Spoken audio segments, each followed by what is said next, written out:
তো আমার হাতে হচ্ছে দুইটা 500 টাকার নোট, এখানে 1000 টাকা আছে। তা আমার কিছু প্রয়োজনীয় জিনিস কিনতে যাব, আমি দেখবো 1000 টাকার ভিতরে আমি প্রয়োজনীয় জিনিসগুলো কিনতে পারি কিনা। তো বাজার থেকে এসে আপনাদের দেখাচ্ছি আমি।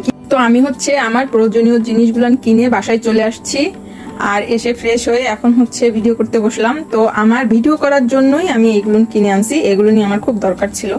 তো আমি হচ্ছে এই পাতাগুলো কিনছি, এই একটা পাতা গোল্ডেনের, আর এখানে হচ্ছে দুইটা পাতা আছে সবুজ।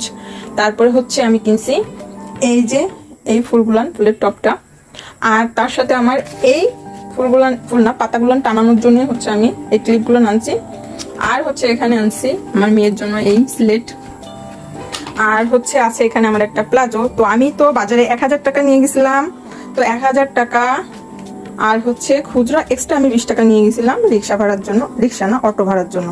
তো এগুলো সব কিছুই কেনার পরে হচ্ছে আমার কাছে 1000 টাকা থেকে ফিরছে আমার, এখানে দেখেন এই কয় টাকা, এখানে সম্ভবত 20, 30, 40, 50, 60, 70 টাকা আছে। এই 70 টাকা হচ্ছে আমার ফিরছে 100 টাকা, এই 1000 টাকা থেকে।